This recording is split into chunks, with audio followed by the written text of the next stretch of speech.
Aloha kakayaka kako, and welcome to the WASSP committee meeting of Monday, June 29th, 2026. It is now 9:01. I'm Shane Sinensi, your committee chair.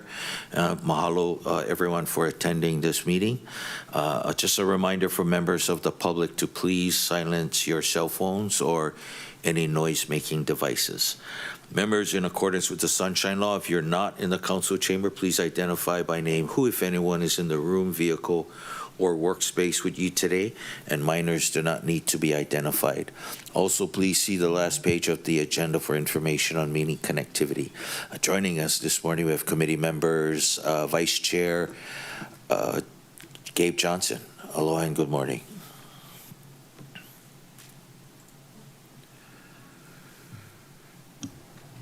You're muted. Can we unmute member committee Vice Chair Johnson?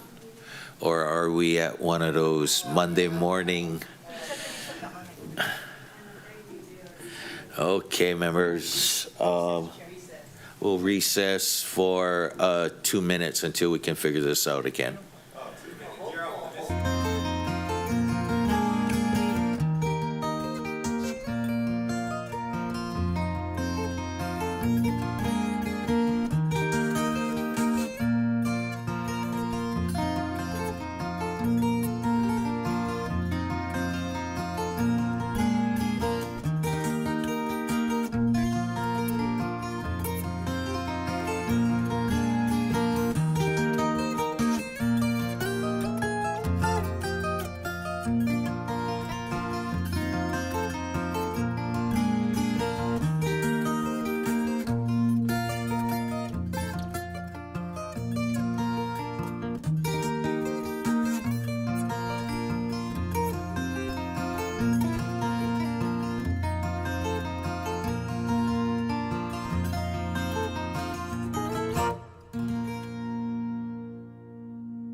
Welcome back to the WASSP committee meeting of Monday, June 29, 2026. It is now 9:05. Mahalo for that quick break. Continuing on with the introductions of our committee members, we have Committee Vice Chair Johnson. Aloha and good morning. Good morning, Chair, Council members, committee members. I hope you all can hear me now. There's no testifiers at the Lanai District office. I'm alone on my side of the office. Enjoying some delicious cookies from Hana that Councilmember Sinensi brought over when he joined us at the Pineapple Festival this weekend. We had a real good time. And thank you all for coming who could make it. Thank you, Chair. Yes, mahalo for hosting. I did have some chocolate meat last night. Also joining us in the council chambers, we have Councilmember Batangan. Aloha and good morning. Aloha kakahiaka kako. Also joining us from the South Maui District Office, we have Councilmember Tom Cook. Aloha and good morning. Aloha, good morning, Chair. There's nobody here. Well, my EA's in the office, but I'm alone in my office here in South Kihei. It's good to be back in the offices open, and we currently have no testifiers. Thanks for joining us. Also joining us online is Chair Lee with her Popoki Jill. Aloha and good morning. Yeah, she's the only one, but she's not going to testify today. Aloha and Xin Chao, in case you're going to Vietnam. And I'm glad to hear that Tom is back in his office, but I hope all of you got the email. Be on alert for other people. Thank you. Thanks, Chair Lee. Also joining us in the chambers is Councilmember Tamara Polton. Aloha and good morning. Aloha kakayaka kako, streaming live and direct from the council chambers. Thank you. Thanks for being here. Do we see Councilmember Rollins Fernandez yet? I'm sure she'll jump on in a little. Aloha kakayaka, Oh, Chair. she is. I will have my video on in just In a reality, second. they don't really have a lot of enforcement. I am at my And press some of that comes back, you know, Hold about on. policy decision. I think we How much do have you want to somebody online, if they can mute. Okay, go ahead now. I think that might be me. Hold on. Oh, you're. You can go to the next one. Sorry, you're in another meeting. Okay. Also joining us here in the chambers is Councilmember Yukeli Sugimura. Aloha and good morning. Good morning, Chair. And I also would like to thank, as we were talking about the Pineapple Festival, Member U Hodgins, your Makawao Parade was awesome too. So thank you, everybody. The community was definitely alive this weekend.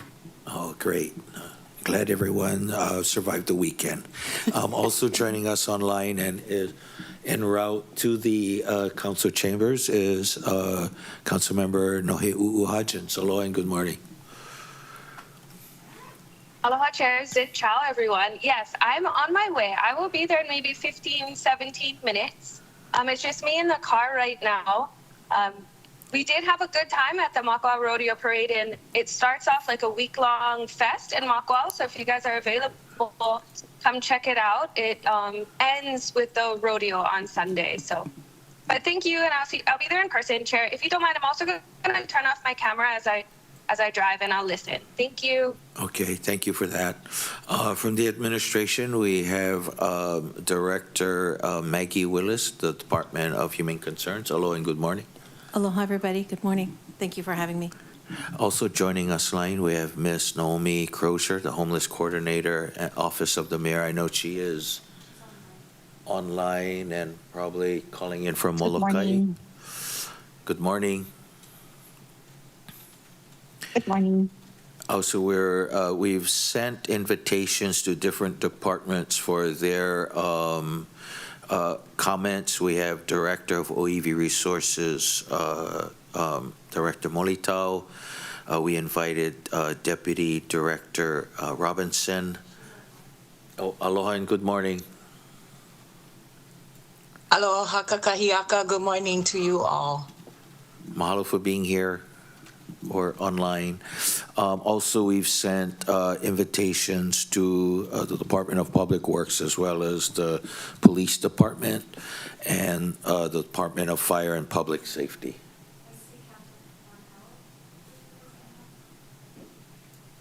Captain Purdy? Oh. Fire Department?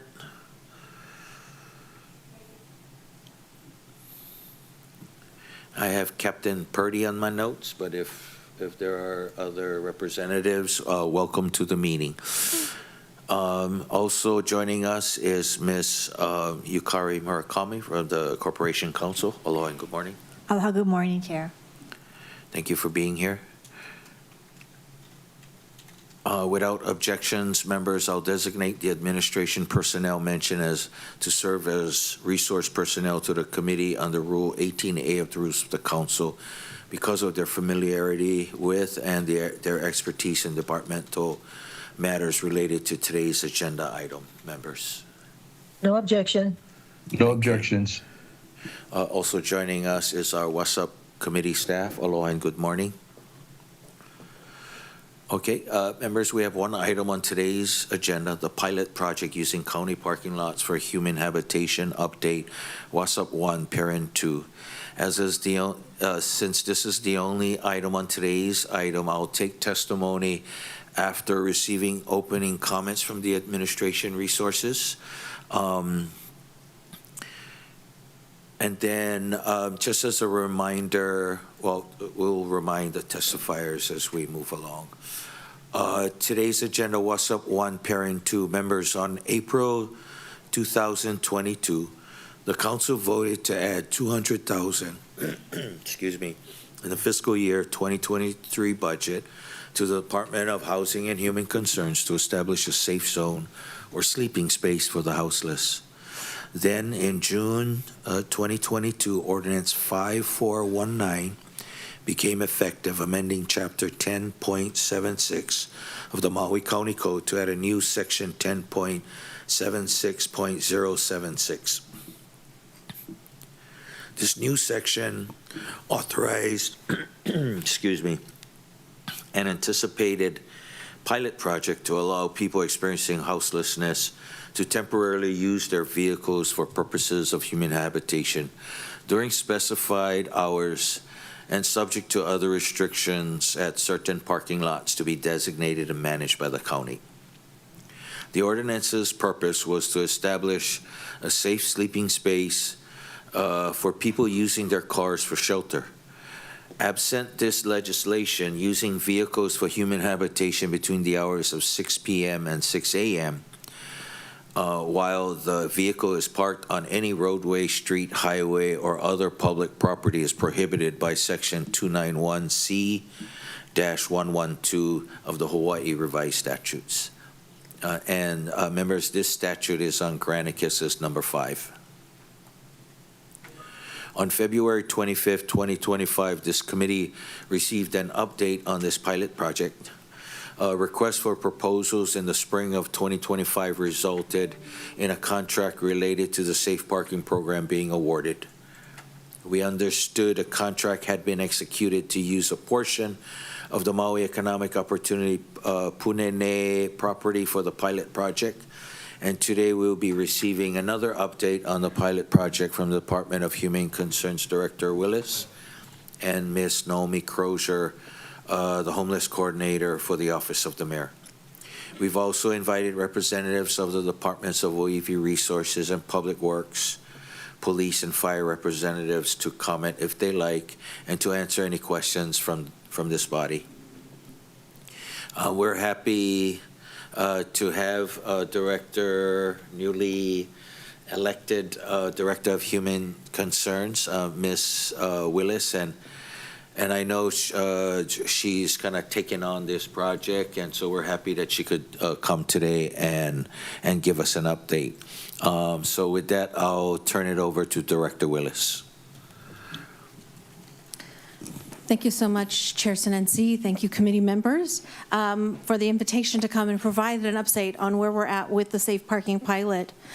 Before we do that, I just want to thank this committee for your focus on finding appropriate living situations for people experiencing houselessness. It gives me great hope for the future. And I know the last meeting, which I wasn't at, I missed all that fun, was focused on funding for the housing for our homeless community. And today now we're talking about safe parking.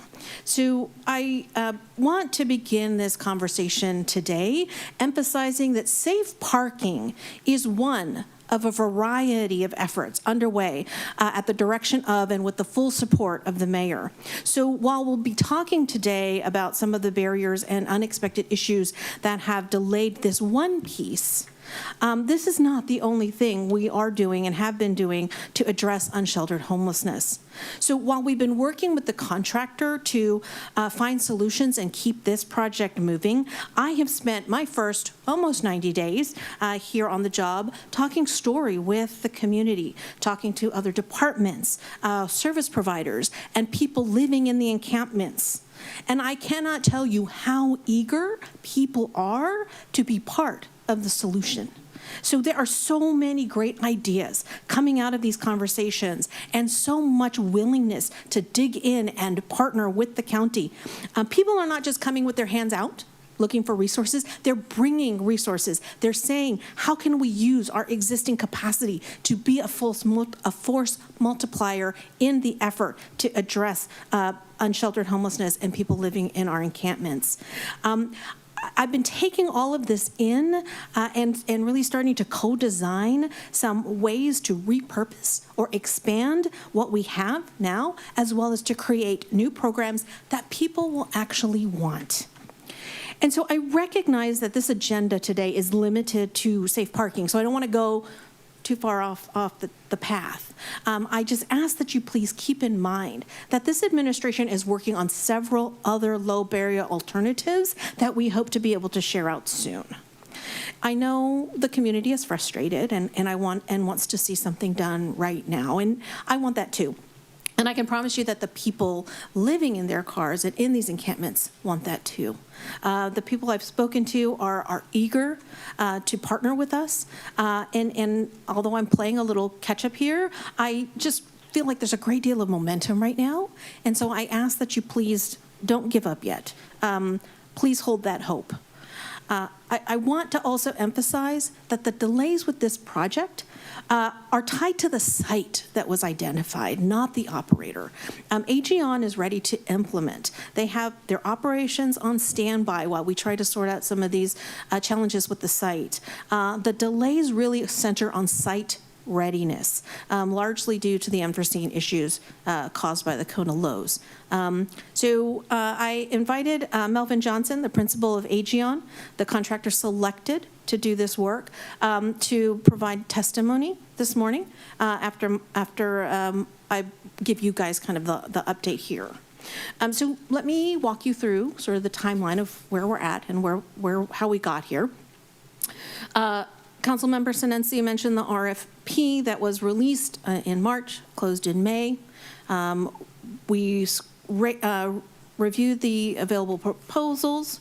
In August, a recommendation was made to award this project to Aegeon. They proposed the site at 21 Hanson Road, which is private property. As mentioned, it is not county land. And then between August and December, there were some subcontractor changes. And so we were able to execute that agreement in December. And a notice to proceed was issued December 11th, 2025. As Chair Sinensi mentioned, there was a proposal to add $162,500 to the project budget in order to meet some emerging needs as the contractor started to dig into that site.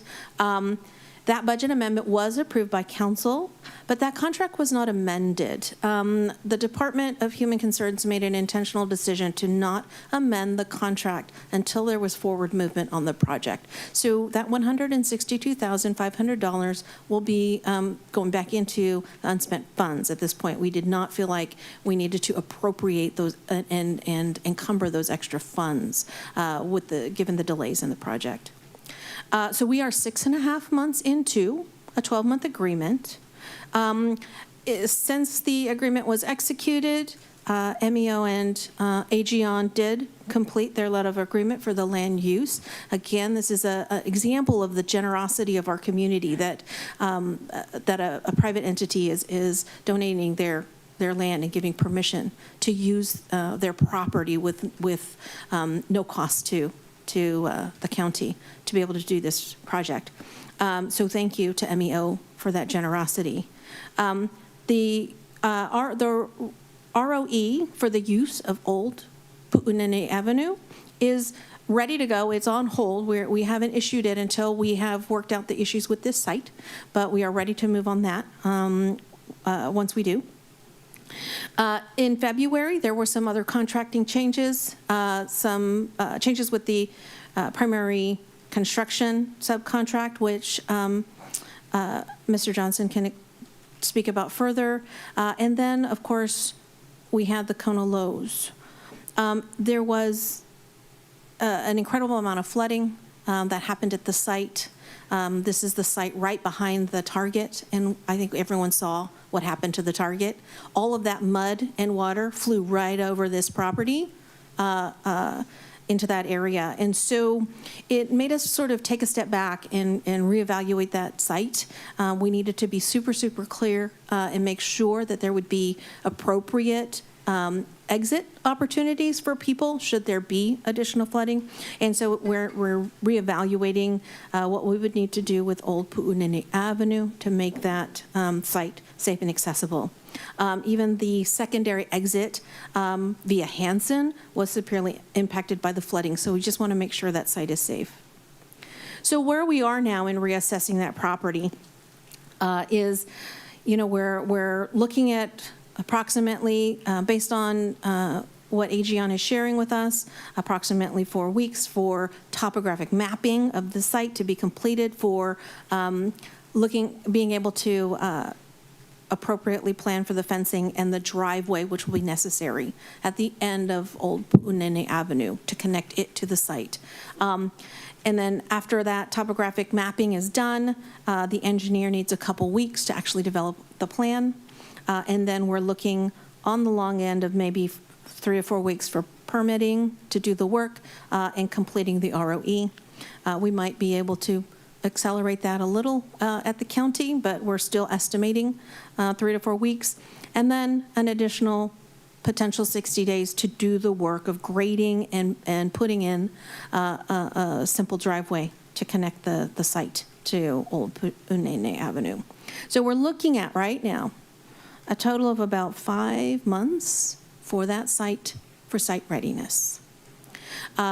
So again, during this time, we've been having conversations with Corporation Counsel and Finance about how much flexibility there is in the award while still honoring the original solicitation. Mr. Johnson will talk a little bit more about the site options that he's tried to get commitments for to potentially pivot this site. And we are also looking at potential ways to perhaps fold safe parking into a larger initiative, such as a safe sleeping site, to be able to leverage infrastructure and leverage staffing and things to do a bigger project than just safe parking, in order to provide the variety of housing opportunities and living situations that would maybe be more attractive to our folks that are unsheltered right now. And so again, while the contractor is ready to go operationally, we are working to remove barriers to this site and prep this site. We're looking at other options. We're conferring with Aegeon about how we might be able to move this forward faster, while we are concurrently working on other options like safe sleeping and other things. We are, keep in mind, we have a lot of other initiatives happening. We are working with Andrew Martin and his Partners in Healing initiative to develop diversion programs for people who are justice involved. So we're looking at ways that we can expand access to substance use treatment and behavioral health beds to support that. We are looking at other ways that we can create and expand on places for people to sleep, like safe sleeping. We are looking at other things in terms of even preventing people from becoming homelessness. So looking at ways that we can expand and leverage state funding that will be coming down for things like rural medical respite expansions. We're looking at opioid settlement funds and how those could be used to perhaps head off people and addiction and prevent them from ever becoming homeless. And we want to look at resources to support our kupuna because caregiving allows people to age in place and prevents them from entering institutional settings or being forced out of their homes. And so we really want to look at how we can add appropriate housing for people who are low income here to prevent them from ever becoming homeless. So there's a multi-pronged approach in play. And while we're talking about safe parking today, please keep in mind that we are not putting all our eggs in this one basket. Thank you.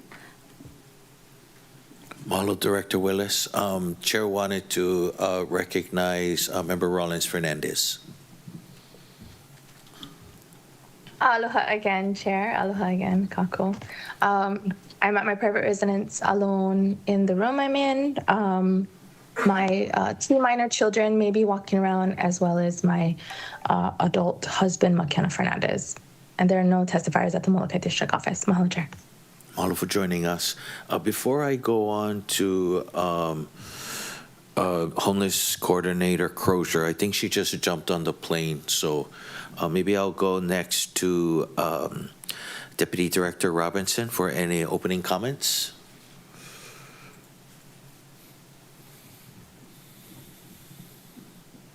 Aloha, good morning, Chair. Good morning, council members. Mahalo nui for this opportunity to come before you this morning. I want to also mahalo Director Willis. She has been involving the Department of OEV Resources in these conversations about solutions for our houseless. The Department of OEV Resources has been able to share with Director Willis some of our thoughts, some indigenous perspectives, some Native Hawaiian perspectives on how we malama kanaka, how we malama aina, and malama kekahi, how we take care of each other. Our biggest opportunity here is to help in these programs guide that indigenous perspective towards caring for people, for aloha kekahi, and for building pilina, or a closeness between kanaka and the land that they live in. From here on out, our department has been committed to providing Director Willis and other departments and within the administration our support and our guidance when it's possible. And I know folks think that OEV Resources, or they may think that, what does OEV Resources have to do with homelessness or houselessness in our county? But know that in our hearts and in our na'au, we are very much tied to this as Kanaka OEV, as some people call the hosts. But really, our environment, it leaves instructions for us on how to take care of each other and how to live in harmony with our environment. And I don't mean to make it sound romantic, because I know that there are a lot of issues that are facing our people. But I appreciate that we get this opportunity to present our perspective, to present, to uplift and support the care of our kanaka, which is OEV part of the OEV Resources. So mahalo nui, Chair. Mahalo, Director Willis. Thank you, council members. Aloha. Mahalo, Deputy Director Robinson. Next, we'll go to Captain Angel of the Police Department. Is he on?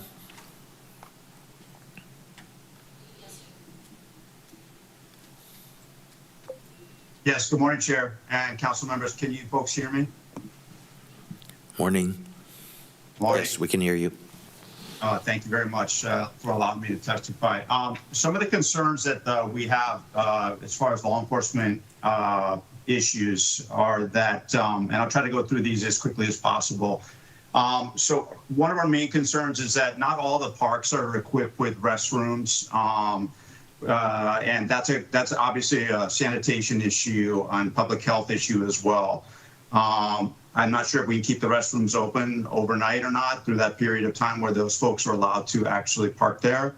But again, it's just one of the concerns as far as sanitary conditions, obviously, is our primary concern as far as the bathrooms being. Also, as far as enforcing time, as far as having these folks exit when they're supposed to? Is that going to be a parks enforcement issue, or is that going to be an MPD issue? We're concerned a little bit about that.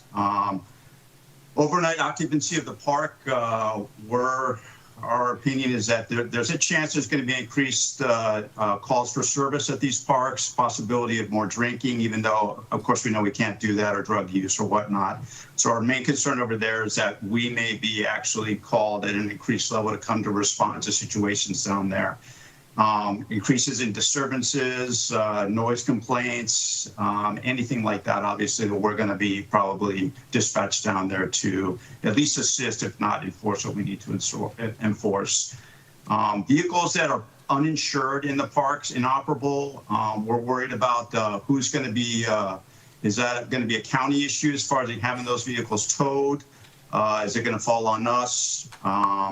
And then obviously any vehicles that are left unattended, they're going to have to be moved every morning as we move forward with this.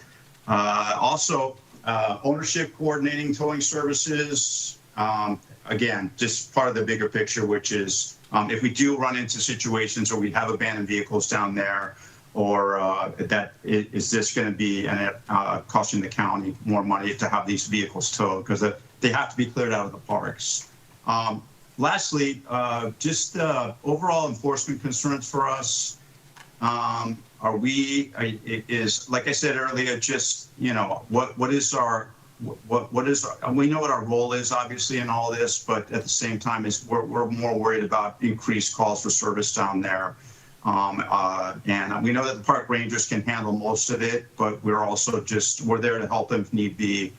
But if anything else, we're just, we want to make sure that if we can limit our calls for service down there in any way, yeah, obviously that's something that would work out for us, obviously. And yeah, in a nutshell, that's all I had. And I really appreciate the opportunity for me to testify. Thank you.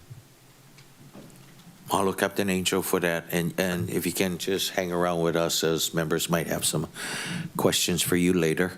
Yes, next, I will. Thank you. Next, we have Captain Purdy from the Fire Department for opening comments.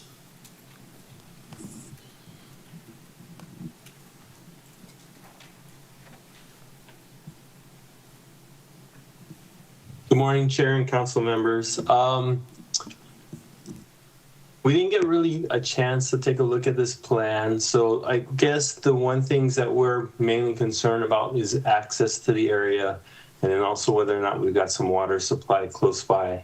And then how many vehicles are we looking at on this property, and then whether or not there's a plan to allow us to get onto this property and be able to maneuver our vehicles to be able to put out any type of fires that might occur on this property, and then whether or not we've got areas where we can protect those occupants in case there is a fire on those vacant lands. That's about all that we've got concerns about right now till we see the plan for sure. But thank you for allowing me to speak. Mahalo, Captain Purdy. Were there, staff, were there any other departments that wanted to provide some opening comments? Chair, I don't know if Ms. Crozier is available from the mayor's office. Yeah, I did get a text that she was just boarding the plane, but we can come back to her maybe after testimony. Okay, thank you. Chair. We did invite Public Works, but they were unable to attend. Okay.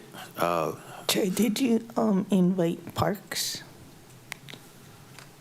We did not. Oh, okay. And I think only because this was on private property and the pilot project was on private property and not on a county park. So police doesn't know what the plan is? I did hear that they mentioned county rangers, Director Willis. So we think the confusion is the agenda item as it was written, because the agenda item specifically says county parks or county land. But the pilot program that was solicited and asked for people to bring their own site. And so this pilot that we're talking about today is on private property. Thank you for the clarification. Is that sufficient, Ms. Murakami? Yes. Okay, thank you. All right, members, before we begin our discussion, let's take testimony for WASSP 1, Parent 2. Staff, do we have any testifiers signed up? Yes, Chair. Okay, let's start public testimony or testimony via phone or video conference will be accepted. Testifiers wanting to provide video or audio testimony should sign up in the chamber, join the online meeting via the Teams link, or call in to the phone number noted on today's agenda. For individuals wishing to testify via Teams, please raise your hand by clicking on the raise your hand button. For those calling in, please follow the prompts via phone, *5 to raise and lower your hand, and *6 to mute and unmute. Staff will add names to the testifier list in the order testifiers sign up or raise their hands in. And for those on Teams, staff will lower your hand once your name is added. Staff will then enable your microphone and video and call the name you're logged in under or the last 4 digits of your phone number when it's time to testify. Written testimony is encouraged and can be submitted via the e-comment link at mauicounty.us/agendas. Oral testimony is limited to 3 minutes per item. If you're still testifying beyond that time, I'll kindly ask you to complete your testimony. Please ensure your name appears in Microsoft Teams as the name you prefer to be referred to, or anonymous if you wish to testify anonymously. If you're in person, please notify staff that you'd like to testify anonymously. Otherwise, please state your name for the record at the beginning of your testimony. Once you're done testifying, if you do not wish to testify, you can view the meeting on Akaku Channel 53, Facebook Live, or mauicounty.us/agendas. Again, mahalo for your cooperation in advance. Committee members, I'll now proceed with oral testimony, and we'll do our very best to take up everyone in an orderly fashion. Chair, the first individual signed up to testify is Tim Orden, to be followed by Melvin Johnson.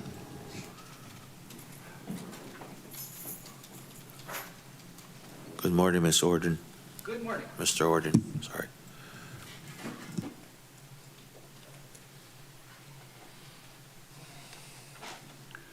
Aloha. It's wonderful that people have this issue on their minds and in their hearts and in their behavior. I do want to say a few things about urgency. It seems that, from my point of view, I've seen a lot of bureaucratic barriers come up.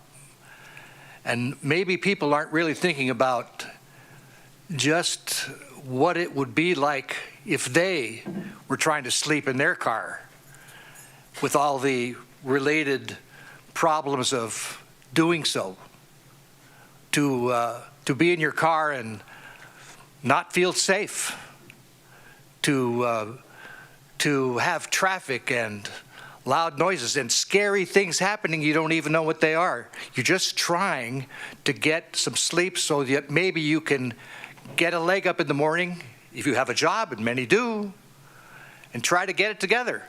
We need to start feeling more about what it feels like so that there's a bigger sense of urgency about making this happen. Keep it in your mind, please, that these are people like your neighbors. We see it happening all the time now. People are losing their homes. The rents are going up. They don't have money to get another place. And they just find that they have to go and get in their car, put their stuff in a storage space, and just hope that they can get it together. And you know what? This is going to continue to happen in our community. It's not going away. It's not going to even out. It's going to get worse.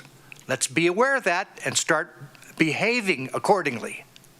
It's going to get worse. Now, if the optics of it are a problem, the optics are going to get worse too.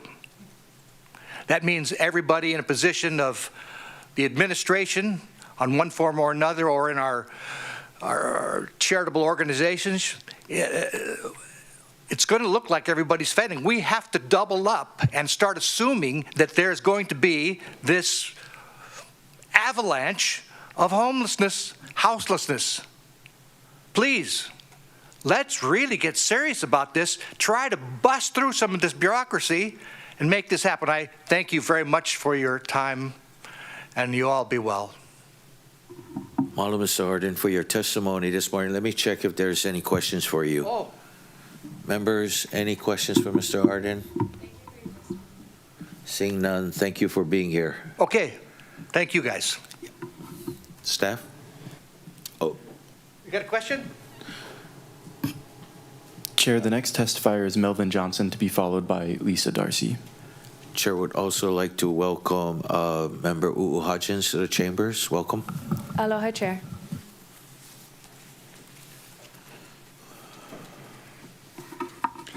Good morning, council members.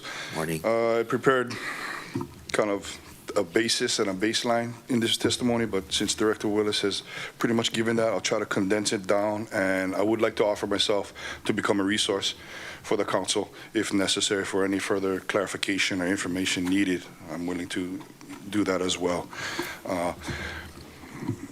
But thank you for this opportunity to come forth and give some clarification and more information in my testimony this morning. I'm Melvin Johnson, principal for Aegeon, a locally based and operated company which was awarded on December 11, 2025, our notice to proceed as a vendor for the Safe Parking Pilot Program. Aegeon's proposal outlined the Safe Parking Program to be set up and implemented at the property of Maui Economic Opportunity, their base yard at 43 Hansen Road, Kahului. MEO graciously has agreed to sponsor the implementation of the program on their property. But that being said, although initial permission was granted, the proper documentation and legal foundation had to be set in this agreement. And once it was awarded and drafted up, that took some time barriers.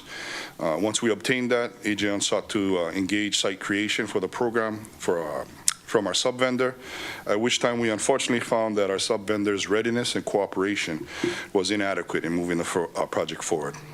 Fortunately, Aegeon was able to pivot to another subcontractor, a local subcontractor, but this did create additional delays in submitting the adjustment and request for amendment to the county, as well as revisiting the budget so that it aligns with what we had initially submitted, if not better. While waiting for this and other steps in the creation of the site, Aegeon did try to cut down delays and bring the program online to meet the community's dire need for solutions in our homeless populace by looking at other readily available sites that had the necessary infrastructure in place already. Although Aegeon did engage several inquiries with several property owners and managers for potential sites that could fulfill the pivoting to another location, unfortunately, ultimately all in our process of looking were unwilling, expressing NIMBY ideations at the heart of denying a request for usage. There was also the matter of waiting for the county to actually provide the answer if we were able to pivot in seeking, guidance from Corp Counsel, and also mitigating the timeline where the newly appointed Director Willis had to be approved and brought in this process. However, as Director Willis pointed out, our biggest setback was in the site creation when we were hit with a 2 kona lows on Maui, highlighting the danger of extreme flooding through the area, causing not only damage to the MEO property, but to the neighboring property, as she mentioned, Target. This led to the additional process of engaging an engineer for assessment and approval towards the actual viability of the site.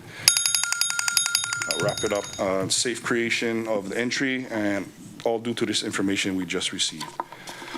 I would like to express that Aegeon has not been idle in this process to bring this program to the community, a necessary part of a multi-tiered approach that, as Director Willis outlined, is needed for the solutions for Maui's homeless populace.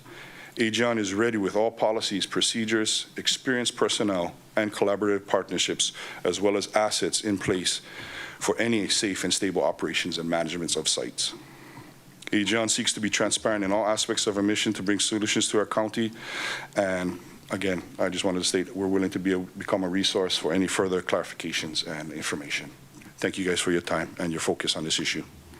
Hello, Mr. Johnson. We have a couple questions for you from Member Paulton and Member Sugimura. Thank you, Chair. I would like them as a resource, but I can ask them clarifying questions now or wait as well. Okay, members, any objections to making Mr. Johnson a No resource? objections. Okay. No Thank you. objections. Thank you, members. Staff? Member Johnson Chair, raised his hand. Member Johnson has a Chair. question. Chair, Committee Vice Chair Johnson, go ahead. I have no objections with him being a resource. I just have a clarifying question. A word that he said if I could ask him just to clarify real quick. Go ahead, Committee Vice Chair.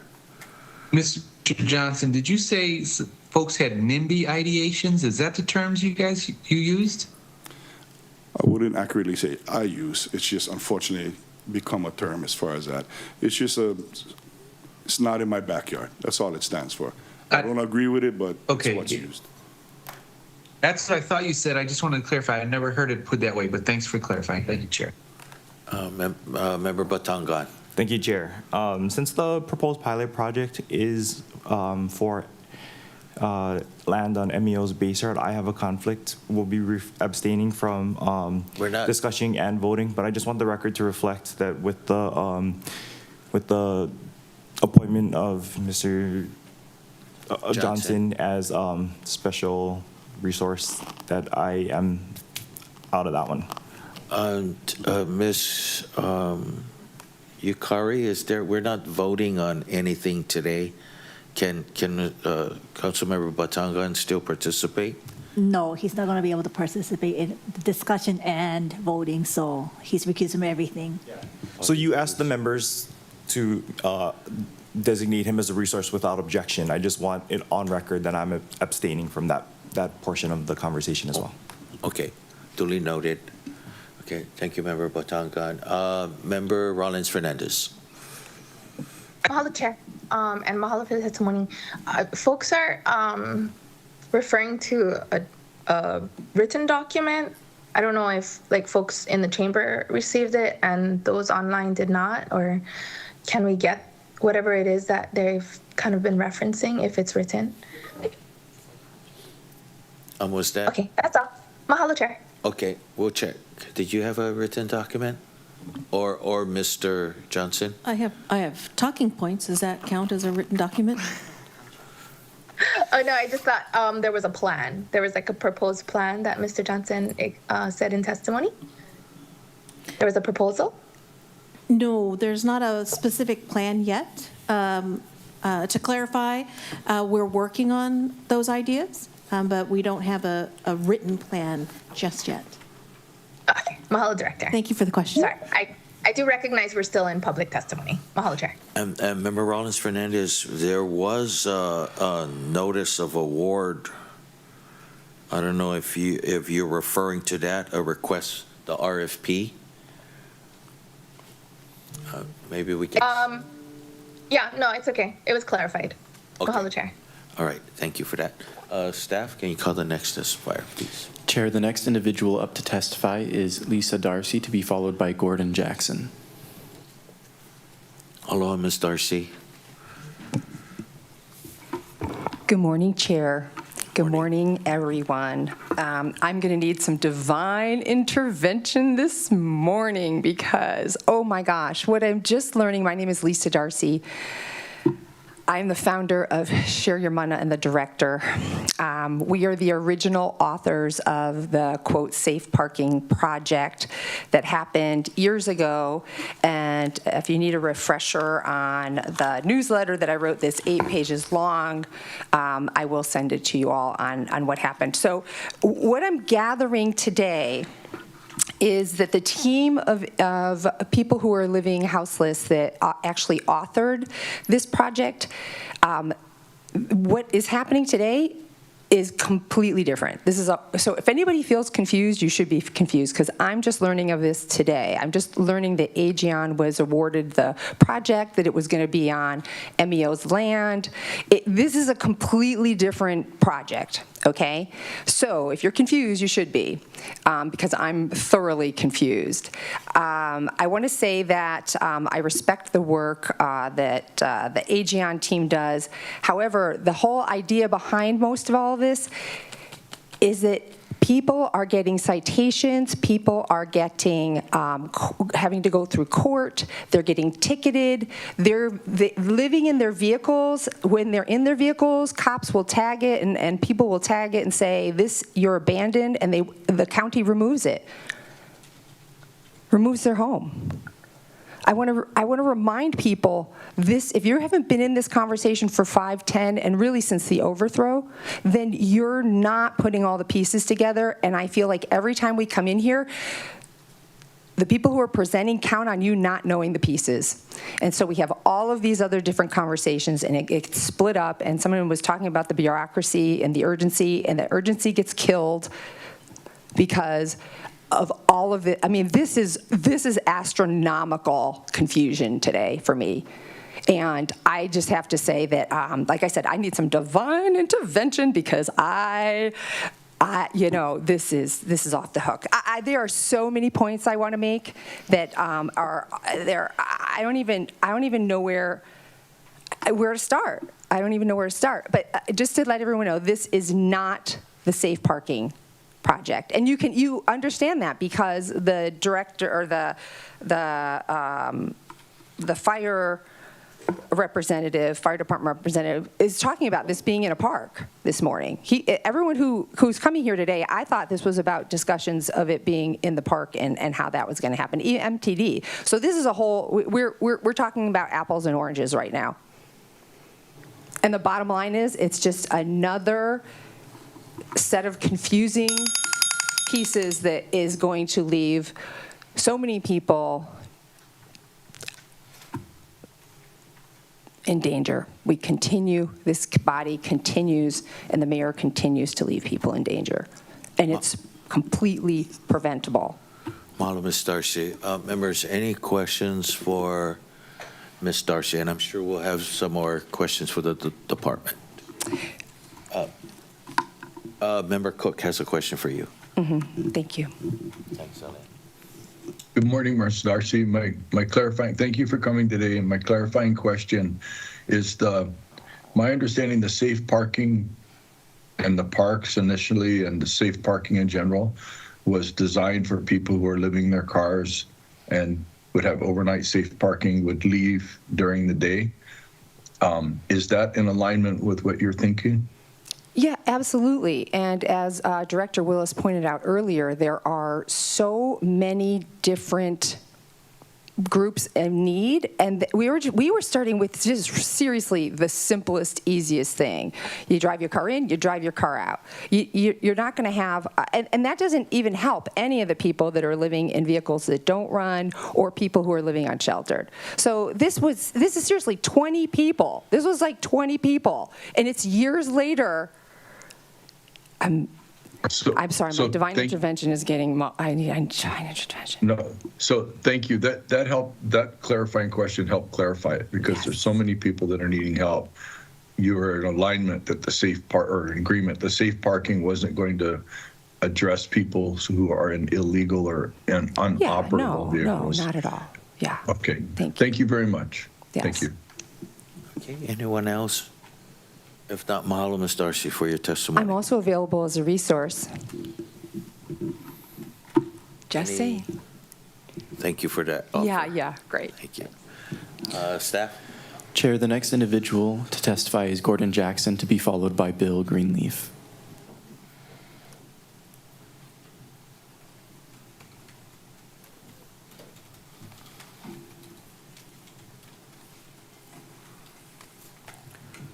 Morning, Mr. Jackson.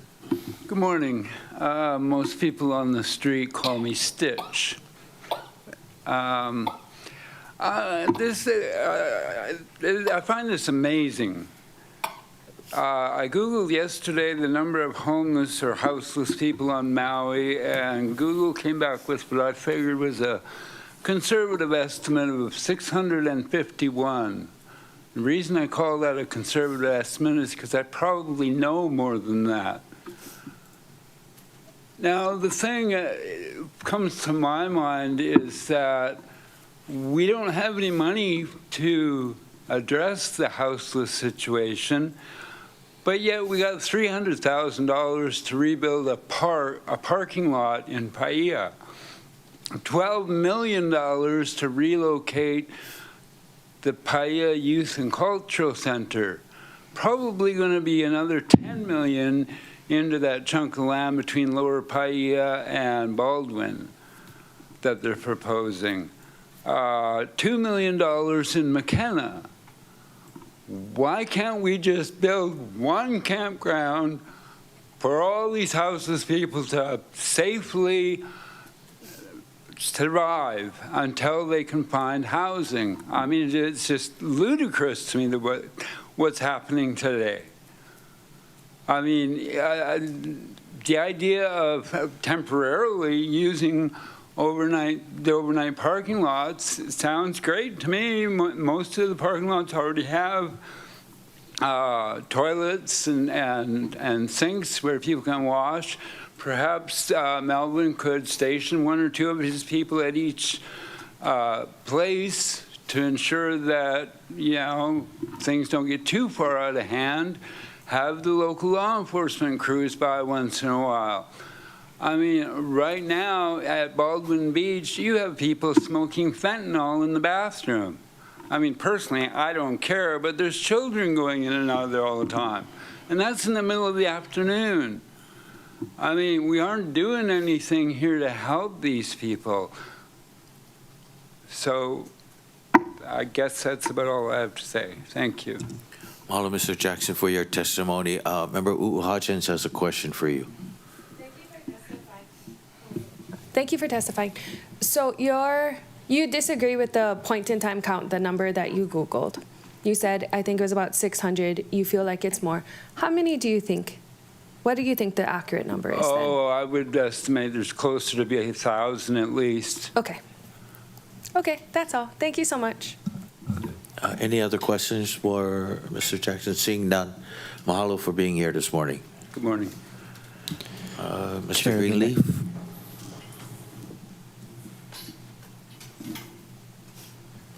Chair, the next individual signed up to testify is Bill Greenleaf, to be followed by KCFOM.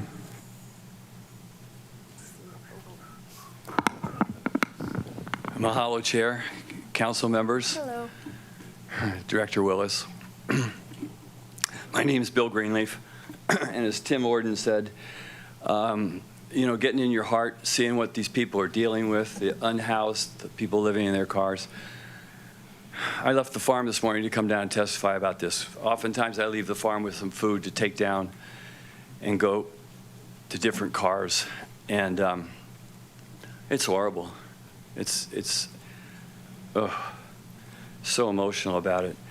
They are human beings, Tim, and people face difficult circumstances.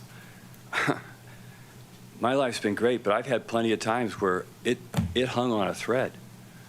You know, and I think we need to do something. What I'm hearing today is really got me feeling so tense that we've delayed so long, that this ordinance was passed by a council under Mayor Victorino and not implemented. And as you heard Lisa Darcy from Share Your Mana say, it was meant for people that could drive their car in and drive their car out the next morning. I've been to some mediation after people have been to contested cases and gotten awards from the county for the things that were done to them when their cars were taken and their belongings were taken, their phones, their documents. There were cash awards for this. But more than that, the people suffered. That was a 2-year process. What were they doing in the 2 years while they were suffering? This is a very simple project. It had Share Your Mana listed on the ordinance. They changed ordinances so this would be permitted in the parks. It was set to go, and Mayor didn't do it, and Mayor's now engaged a contractor, which we know is the beginning of a lot more meetings. And nothing against Aegeon, but it needs to be handled by 1 or 2 individuals, streamlined, and just done. And I don't know where we are now, but during the rest of my time, I want to say I have a bigger vision. You know, Maui is this most gorgeous, wonderful place, but the heart of it is the people, the Hawaiian people and aloha. It's just changed my life. It feels so good to go around and smile and feel loving to everybody. But so many of our citizens are struggling, and we know tourism is part of our economy. Why don't we make a big effort to create villages and farming and services where we can actually create a great story for the rest of the world about how we dealt with our unhoused and people that were struggling with mental illness? Why don't we make that the highest priority? I know it will make Maui much more popular. It will be better for the hotels, God bless them. But most of all, the people that need the help. We can do it. It's not a big deal. It's just simply putting your mind to it and not taking any diversions. There's land. The county can buy land. We can create anything we want. But first, let's just get these people that can drive and go to work in a situation where they can get up in the morning instead of having the sweeps come in the middle of the night. And, I love what Mayor Bisson's done about the water. He's really protected us, but shame on him for having these sweeps and continuing to have them when he could have taken a different approach. Thank you. Mahalo, Mr. Greenleaf, for your testimony this morning. Any questions for Mr. Greenleaf? Seeing none, and thank you all for your work. Thank you for helping every time out. I come down here and I see what you sit through. Thank you. We appreciate your testimony. Staff? Chair, the next individual to testify is KCFOM, followed by Graham Press. Aloha, Casey. Aloha. My name is Karina O'Malley. I'm sorry, I didn't know how to change my name on Teams. My name is Karina O'Malley. I'm in Kirkland, Washington. I think I've testified before folks in Maui before. I have been running a safe parking program for 15 years for up to 50 cars here in Kirkland. And I have some relevant experience just very recently that I'd like to offer myself as a resource if that would be valuable at all. Because 3 months ago, I found out that I had to repave the parking lot that we've been using for 15 years to host folks who are living in their cars.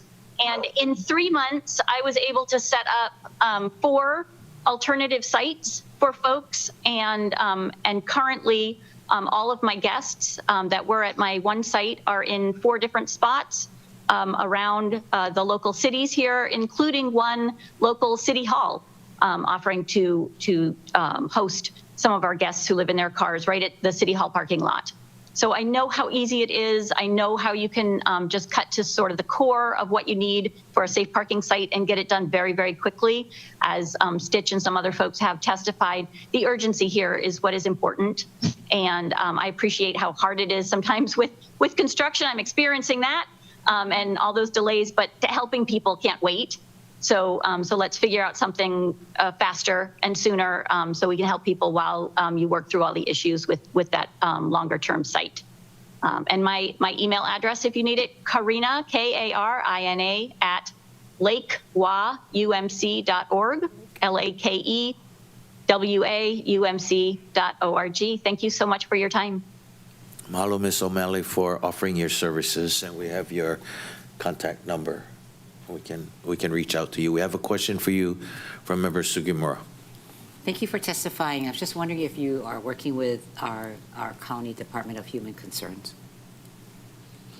I would be happy to. I'm not in current contact. I had some short amount of contact, I think about a year ago, but have not been in contact since. Thank you. Thank you. Happy to help however I can. Okay. Thank you for joining us from Washington State this morning. Staff? Chair, the next individual signed up to testify is Graham Press. Hello, can you hear me? Yes, we can hear you. Wonderful. Aloha, Chair and Council members. My name is Dr. Graham Press, and I am the Executive Director of the National Vehicle Residency Coalition, a national organization that supports communities, policymakers, and service providers to better understand and respond to people living in vehicles. I've worked with vehicle residents for more than 15 years, conducting ethnographic research across the Western U.S. and have previously worked in outreach with more than 1,500 vehicle residents, helping to start Seattle's first safe parking program in 2011. I'm speaking today in support of developing the overnight safe parking program for people sleeping in vehicles in Maui County. People living in vehicles are already using privately owned emergency shelter beds. Their cars, vans, trucks, and RVs are often the last form of shelter they have left. The question before the county is not whether vehicle residency exists. Of course, it already does. The question is whether Maui will incorporate these shelter spaces safely and productively into the homelessness response system, or whether it will leave people to survive in scattered, informal, and unsupported conditions. I also want to acknowledge that the important feedback given from the police and fire departments, their concerns about safety, access, fire risk, and vehicle conditions, emergency response, and site management are real and important. And also these issues are highly manageable through clear enrollment rules. Programs can require registration, participant agreements, vehicle information, emergency contacts, fire lanes, conduct expectations, trash rules, limited hours, referral pathways, all these sorts of rules that provide clear procedures around clear procedures around serious safety violations. Safe parking does not remove accountability. It creates accountability and connection. It gives outreach workers, safe service providers, police, fire, and county staff a shared framework for knowing who is in their community, what supports they need, and how to respond before a new crisis escalates. The National Vehicle Residency Coalition would be glad to support Maui County in answering these key questions. We can connect you with national community of practice operating parking programs such as Karina O'Malley across the United States, and to help share lessons on program design, safety protocols, enrollment rules, and service partnerships.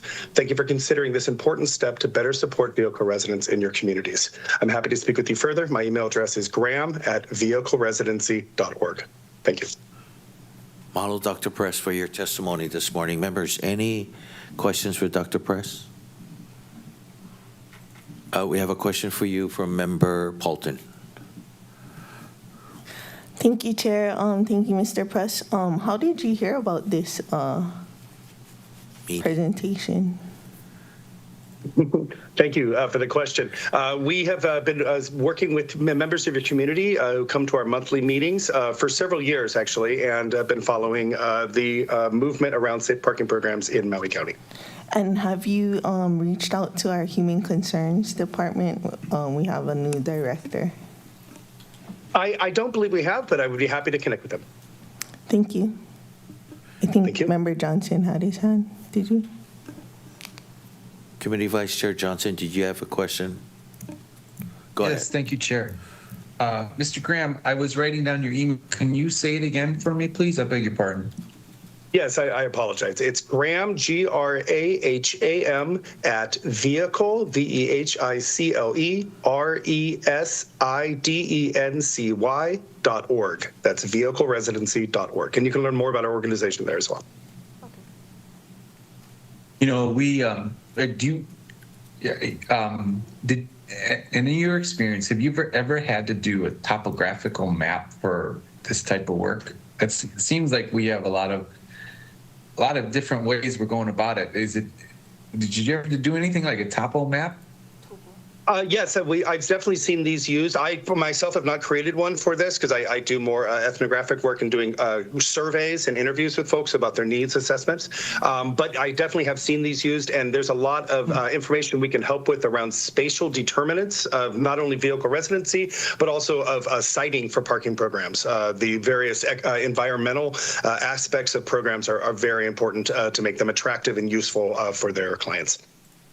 So basically, you don't want to have a parking lot next to like the train tracks or something that where it's so loud and, you know, that kind of common sense things. It just seems to me, but okay. Yeah, absolutely. That would be one of them is the sort of the environmental hazards, industrial pollutants, noise. There's also issues around bodies of water because often in hotter climates, vehicle residents would have to run a cooling system. And so bodies of water often provide a natural cooling. There's other determinants like shading, the need for places for social connection and access to stores, work sites, and forms of public transportation. I thank you for that, and you bring up really valid points. Thanks for your work, and I'll probably reach out to you through email. Thank you, Chair. Okay. Mahalo, Committee Vice Chair Johnson. And mahalo, Dr. Press, for joining us this morning. Staff? Chair, there's currently no one else who signed up to testify. If somebody would like to testify in the chamber, please let staff know, or on Microsoft Teams, please raise your hand. This is the final call. 3, 2, 1. Chair, it appears that nobody wishes to testify. Members, any objections to closing public testimony at this time? Okay, mahalo.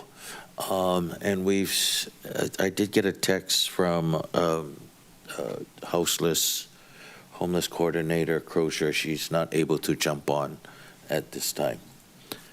Okay, members, it's 10 after 10. I can take a couple questions from the members and then maybe go into our morning recess. I would like to open the floor for questions and comments. Each member will have 3 minutes for the first round and then 3 minutes for any subsequent rounds as needed. And we can go ahead and start with Committee Vice Chair Johnson. I believe we do have the fire captain and the police captain and Deputy Director Robinson also for questions. Great. Director Willis or anyone who wants to jump in, what are the locations that you have considered besides the one location behind Target? So thank you for the question, committee member. So we've been looking at different county parcels for potential use. Again, we're looking at something that would potentially house something broader than just safe parking, so we can leverage whatever infrastructure we need to put in place for something like safe sleeping and safe parking. So we've been looking at a variety of other county-owned parcels. And do you have any in particular? You don't have a name of a place? I don't. We've been really just looking in mostly central Maui because that is where the bulk of people are right now. Specific sites, we're having a meeting on Wednesday to go over and try to narrow some things down and make some decisions. So usually when we talk about county-owned parcels, we're talking about parks. And I'm curious if that upcoming meeting, are you going to have Parks and Rec in that meeting? We are not looking at park sites right now. We're looking at some of the undeveloped parcels that the county owns. Okay, so that leads me to my next question then. If we're building this thing from ground up, then this is going to be even longer. When there are existing nonprofits who might be able to work with, that like you say, I understand you're open to all the ideas and all the tools in the toolbox. I hear that plenty of times.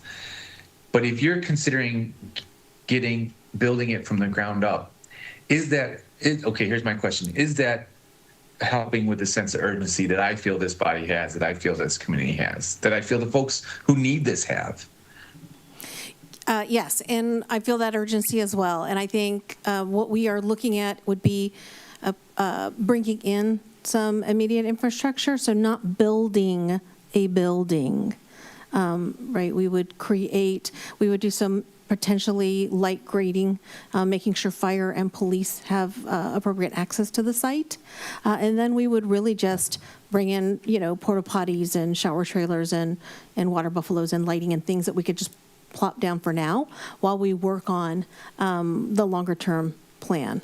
So the idea is to create something that is safer for people to be in than the side of the road with some basic amenities. We heard the timeline and everything, 5 months, it's a year. It's a year long. Okay, I hear my time. So I think we applied for a budget amendment for the subcontractors. Is that my understanding? And the subcontractors got switched in, switched out, and now that money's lapsed. It just doesn't seem we're spinning our wheels. It's the way maybe that's a statement, and I hear my time, and I'll wait for a second round. But Director, if you have anything to add, I don't see we're taking one step forward, 2 steps back. You can wait to answer that second round. Okay. She'll answer that on the second round. Okay. Next, we'll go to, Thank you, Chair. thank you, Vice Chair Johnson. We'll go to Member Batangan and work our way down. Thank you, Chair. Oh, I'm he conflicted and cannot participate in discussion. Got it. So I will be All right. abstaining. Thank you, Chair. Thanks for that reminder. I will go to Member Sugimura and then Member Paulton. I just was wondering, Ms. Murakami, it sounds like we're not entertaining the MEO site because it flooded. Is just for clarification, if we're not entertaining the MEO site, does he still need to recuse himself? Just for clarification. Clarification. No, if it's not to do with the MEO site, then he's fine. Also, I'm sorry, I had to update Ms. Moniz updated me with the council actually allows for discussion with recused member. He just can't advocate for the site. Really? I thought when I got ethics training, I was told to recuse myself from both decision-making and discussion. And I would say that's true, but we're not discussing the MEO site, right? You guys aren't going to use the MEO site, or you are going to? Potentially, that site is still in play. Oh, okay. Sorry. And we're still under contract, which I think is the crucial point here. Ms. Moniz? And Chair, I'll just read out Rule 4C. Abstaining members' participation. An abstaining member may be permitted to participate in the discussion of the matter, except that the member must refrain from advocating for their interests on which the abstention is based during the discussion and may not attend any executive meeting on the matter. That may be the case, but the written guidance I got from the Board of Ethics said to abstain from discussion. So that's what I'm going to follow. Okay, I think that's fine. a separate, yeah. That's fine. Thank you, Chair. Thank you. Member Sugimura, for your 3 minutes. So in general, we are talking about the MEO site. There's a contract. Were we able to get a copy of the contract, or is it not relevant anymore? I'm sure we can provide that to the committee. Okay. And I appreciate the expertise that we've been seeing Mel Johnson's organization do within, greater communities. So I hope that this discussion does continue, because it seems like he has his boots on the ground, basically, and able to communicate, understands the law, because he was a retired police officer. And I see great value in that as we try to deal with the homeless questions that come up, so we can be sensitive to what we need to do as a county, community, and to make it a better life for them. So I'm going to wait for further discussions as this discussion goes deeper. Thanks. Okay, Mahalo, Member Sugimura. Next, Member Paulton.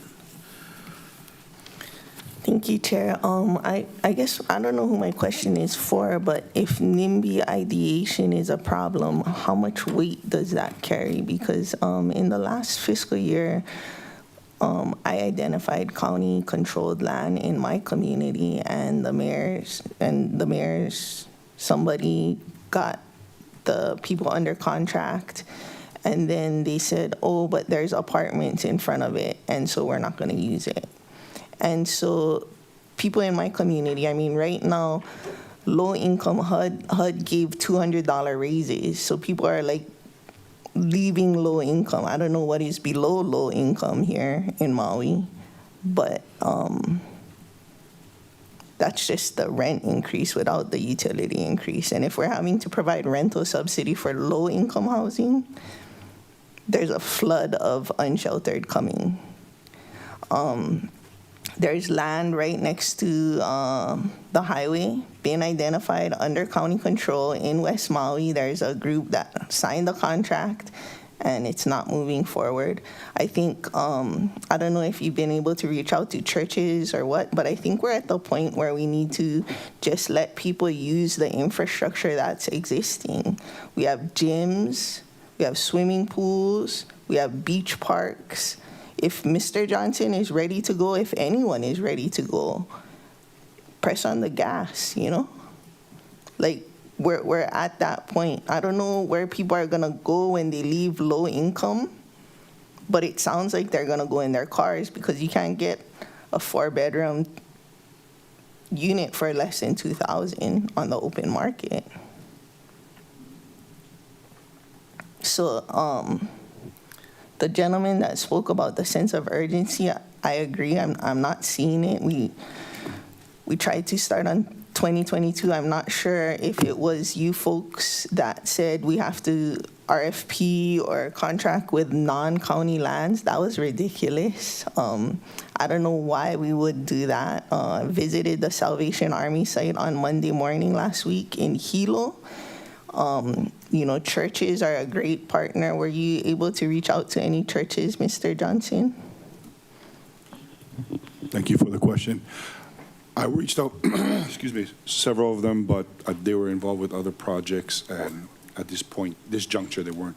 But I'm open to any collaboration with anyone so that we can, again, reach this urgency. What allows the MEO parcel to work? I see it's taxed as agriculture. It looks like it's zoned as M1. Are we looking for M1 or PQP, or it does? I mean, I don't know if it's a safe lot, being that it's already been flooded out. Thank you for that, inquiry. Yes, we're looking towards that because that allows easier usage of the land for that. I've tried many commercial properties. Obviously, they're unwilling just due to what Ed highlighted with that. They're afraid of the potential collateral. I guess I would just say that, it's a pilot, and so we need to set the NIMBY on the side because it's unfounded if it's never happened yet. And as the Salvation Army in Hilo, they have set rules, guidelines to address the issues that the police and fire raise. And so, at some point we have to put the NIMBY ideation to the side because it's not founded in reality if it's never happened before, give it a chance at least. I agree, Chair. Can I? Malo, Member Pote, but I do believe Mr. Janji said the NIMBY was from the subcontractors? No, it was from the property owners and property managers, and we get it because we see it out there in the community. Again, I do not agree with it, and I do believe that AJON has the solution to that, to bring that collateral damage that they speak of, make sure that it doesn't occur, and that's through proper guidance. As the testifier earlier laid out, that you need proper instruction and policies in place to create that standard of conduct that everyone can follow.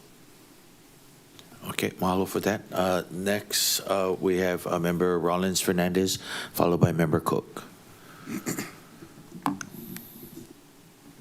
Hello, Chair. And I know a lot has been mentioned about why we don't have a program already.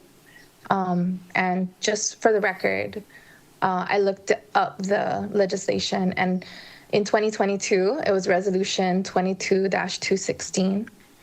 And the Cameron Center, Chair Lee was able to speak to Mr. Chavez. That's his last name, right? Cesar? Caxiola. No. Thank you. Cesar. And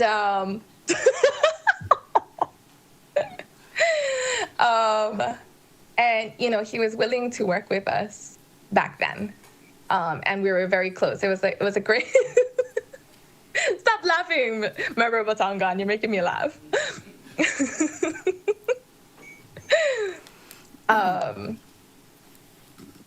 And it was a great location, and it was ready to go. And if folks look back on how that all fell apart, they'll see why we don't have a program right now, because mahalo Chair Lee for almost getting that program for us. I don't know if that would be, if we checked again, if that location could be something the board there would be open to. It's 2022, 4 years later. I don't know. I don't really have a question. I guess it's just important to just provide context for folks that are listening, and to understand some of the background of what happened. Because there was funding and we're very close, but we received some opposition, and it didn't end up going through. And that's why we didn't have a program in 2022. And we would have had a pilot and would have been able to, gain some experience and learn how to improve in the 4 years if we had just started in 2022. But we didn't. And so we don't have a program. And that's where we are now. Mahalo, Chair. Mahalo for that context. Member Rollins-Fernandez, Director Willis, did you want to say anything? No? To that? Okay. I mean, she wasn't here. She doesn't have to. I know, because I was here. Yep. Okay, next we have Member Cook, followed by Member Hodgins. Thank you, Chair. My question for either the director or for Mel, when you talk about NIMBYism, is that a reference to sort of like when Sports Authority was approached before and some of the other empty, vacant commercial properties that seem readily appropriate?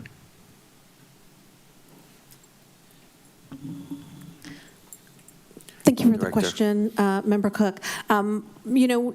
NIMBYism is a term that has been around for a while, and it just stands for, as Mr. Johnson stated, not in my backyard. And it's a very general term that talks about people who are opposed to, and they may be supportive of homeless services and homeless housing in general, but when it comes to siting in their neighborhood, they will oppose it, right? And so yes, I think.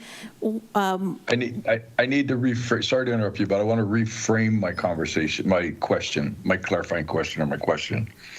Has the Sports Authority and other empty commercial properties been approached, to your knowledge, by the county to provide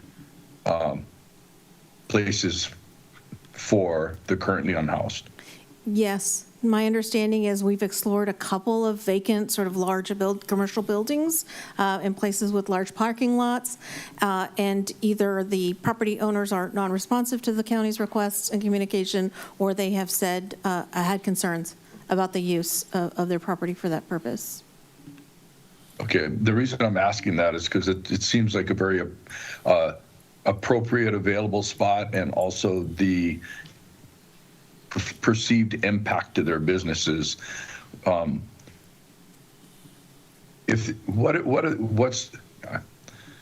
What can we do to eliminate the barriers, identifying county barriers to make this happen? And if you cannot be able to answer people in writing, I'd like to know, like the Parks Department, what are their challenges and barriers? What have we heard from private businesses? Barriers. What can we do legislatively, policy, and finance to address some of these issues to enable these programs to move forward? I'll tell you, I'm learning here in the not quite 90 days that I've been on the job is that everything is relational.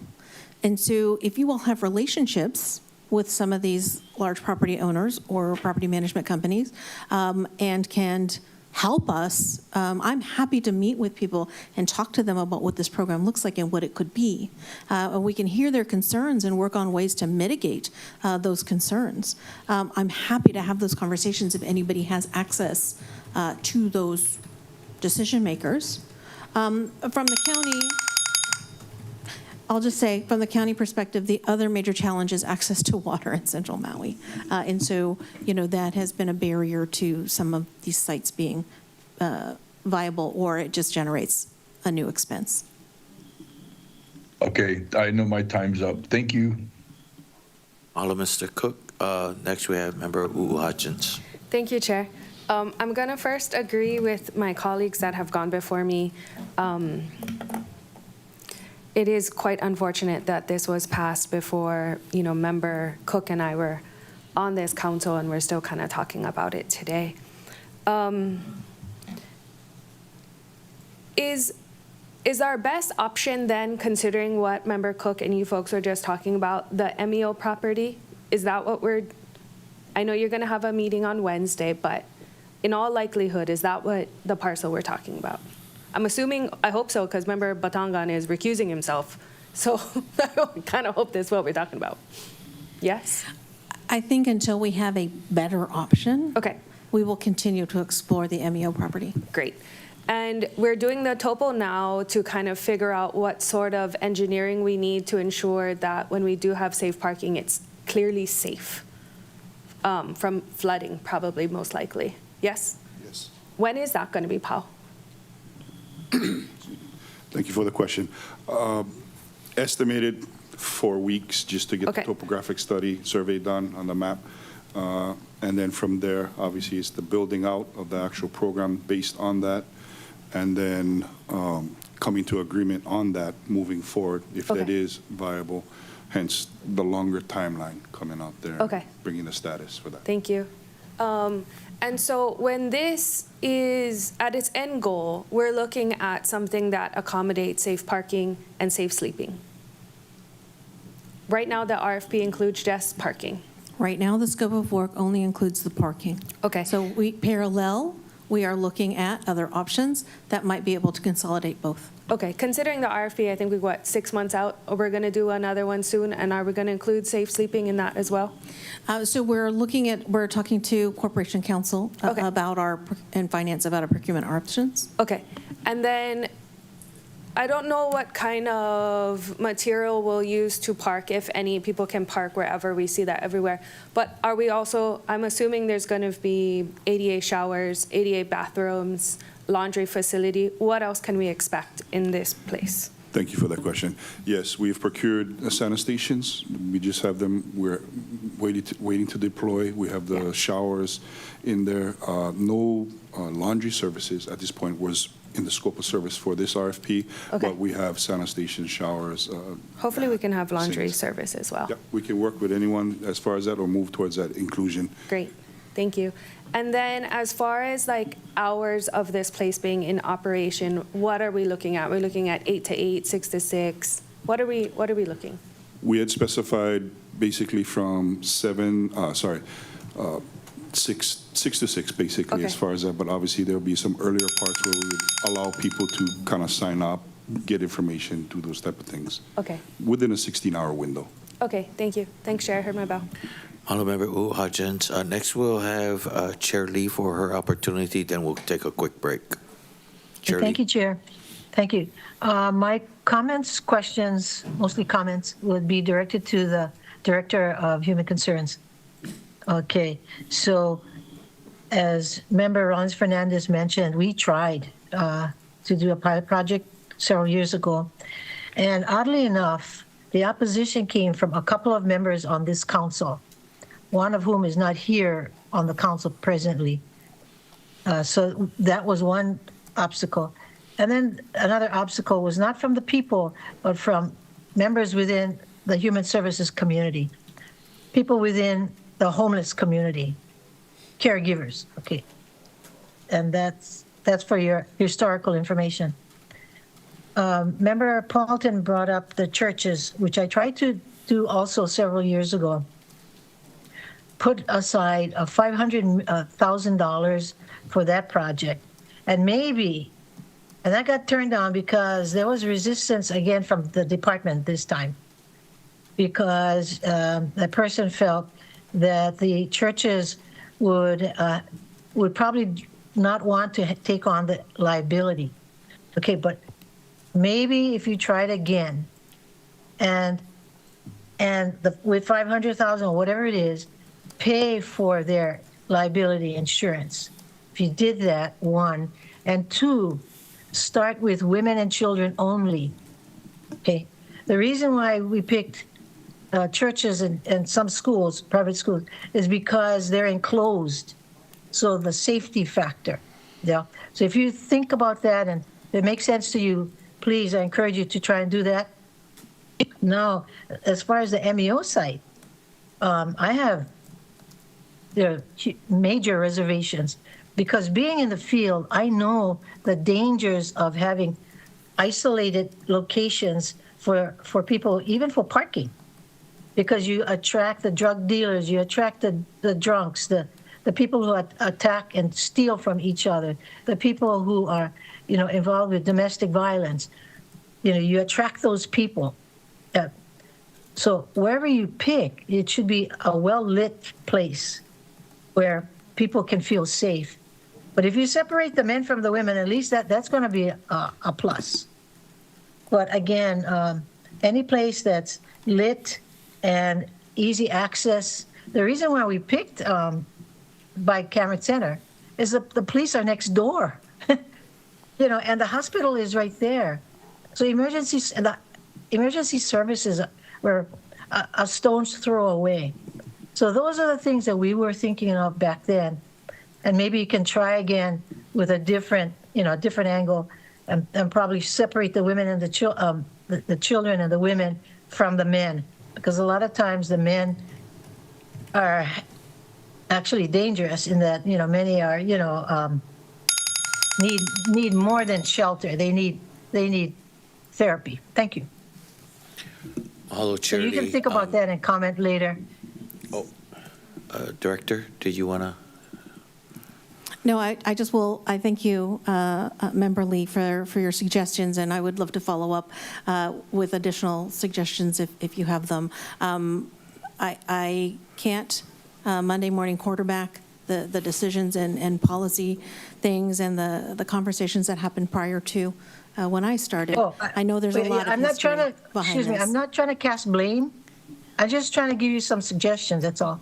Yeah, I appreciate that very much. Thank you. Okay.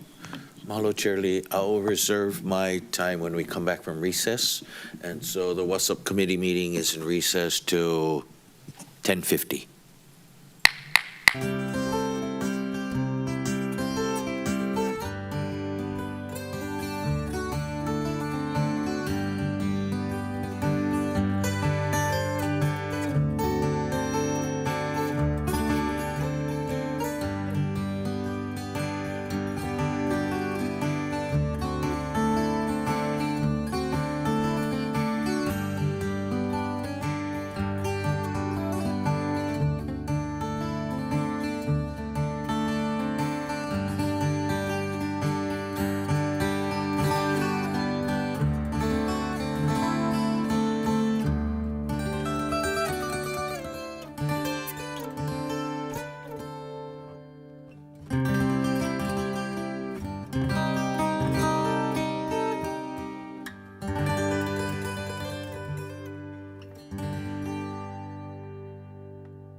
Aloha and welcome back to the WASSP Committee meeting of Monday, June 29th, 2026. It is now 10:53, and mahalo members for that quick break. Before we continue with our line of questioning, just to remind you, today's agenda is just as a 7B item to receive the update on the safe parking pilot program. Okay, I'll take for my opportunity, Director Willis. The contract has been awarded for clarification, and has any of the funds been expended yet?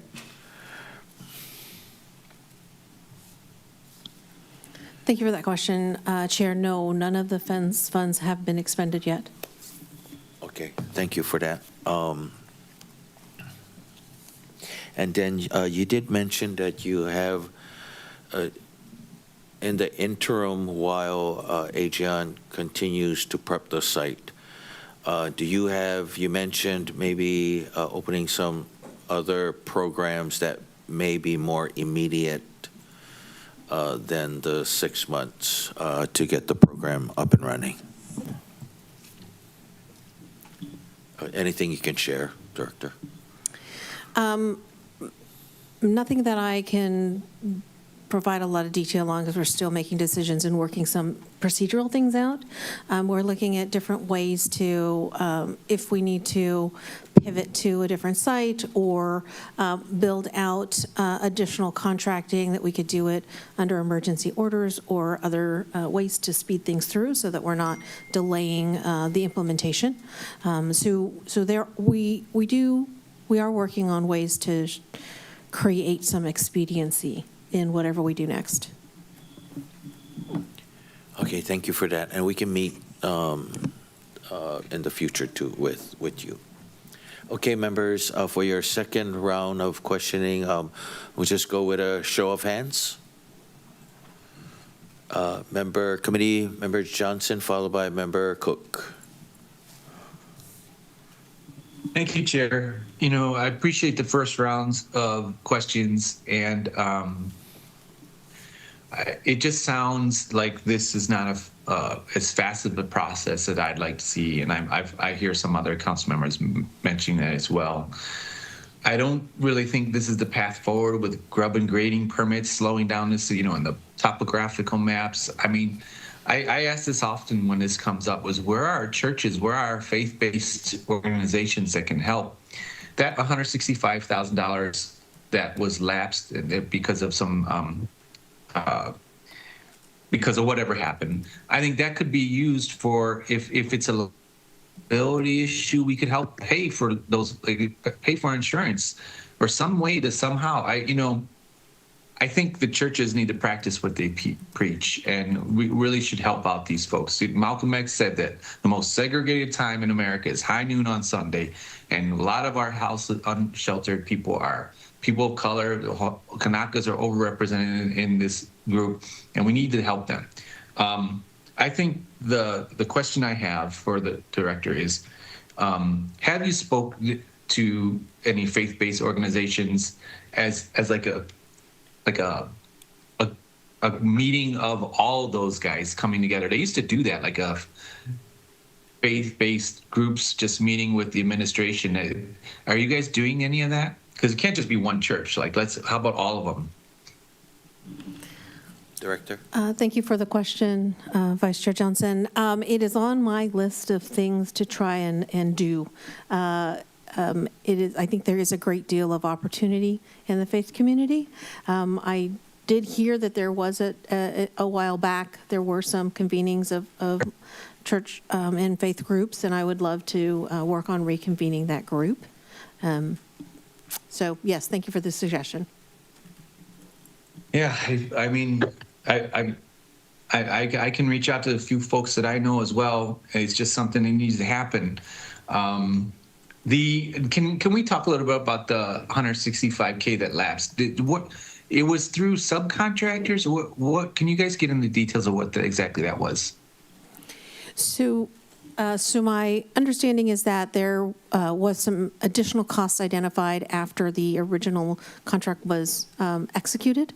When the contractor and the subcontractor went to evaluate the site, there were some additional costs estimated, and so there was a request to add that 162.5 to meet that need. However, since the project hasn't moved forward and incurred any cost at this point, we did not feel it would be appropriate to add money to that existing contract. Yeah, and if the location changes, the number might change. Is that correct? Yes, that's correct. Okay. All right. That's my time. Thank you so much. Thank you, Chair. Mahalo, Vice Chair Johnson. Member Cook, for your second round. I'll yield to Member Paulton. She has her hand up. Member Paulton? Thank you. Just following up on what Member Johnson said, there are a couple churches that already participate in feeding, and maybe that would be a good place to start, as well as the churches that we've given over $1 million to in this upcoming fiscal budget. That might be another good place to start. I just wanted to take my opportunity to share a little bit about the HELO program. And they have 50 cots. It's first come, first serve. They have 2 portable showers, limited to 10-minute showers. Once a week, they have laundry day where they do the clients' laundries for them. They have 3 men and 2 women and 1 ADA portables toilets for a total of 6 toilets. They have a designated worker area, a designated storage area, a food truck. It operates on $1.2 million annually, which is mainly worker costs. The month of May, they sheltered 1,507 individuals. They had 24 new individuals. They had to turn away 26 individuals. It opens at 4 p.m. The clients can go in and get a snack. Dinner is served around 5:36. Lights out are at 10, but most people go to sleep at 8 and need to be out by 7 a.m. From 11:30 to 7:30 p.m. From 3:30 to 11:30 p.m., they have 3 people staffing with additional 2 Salvation Army captains and a case manager. From 11:30 p.m. to 7:30 a.m., there's 2 people. The church volunteers them. They have a cot set aside for HPD for DV victims. They also have kennels for animals to stay in. Bikes and carts are allowed. Other wraparound services come in to assist, and they have opened during the daylight hours for emergencies like the Kona low storms. This location doesn't allow cars on property because they don't want to deal with,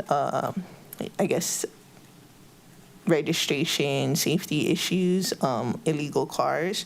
So they can park their cars just outside. People start lining up for this at about 3 p.m. and it's worked well. This is right on the corner of Carvalho Park. And so, prior to them opening up this service, people did congregate there anyway. So it's not that it has gotten worse. And every night up to 50 people can have safe places to sleep. It's super low tech, and it would be fabulous if we could do something like that here. Hello, Member Paulton, is that the Salvation Army HELO program? Yes, Salvation Army HELO program. When we had Hawaii State Association of Counties meeting in Hilo, so they took us over there as well as to the HPM factory-built housing. And we did attend the Catholic Church convention, and we had a woman from Hilo that was starting like tiny homes, and through the church. So thank you for that. Anyone else for their second opportunity? I do see Member Hutchins. Thank you, but Member Cook did hold Member his Cook. time for, so I can go after him. Thank you. Okay, thank you. Member Cook? Thank you, Chair. So I guess I'm gonna get back to my next question, my last question, which was identifying the barriers to move forward. And I know that there's a varied, the frustration of a shared frustration, the departments and the council and the public, and the government not being able to secure and manage a place to move forward. So how much of it is permits? How much of it is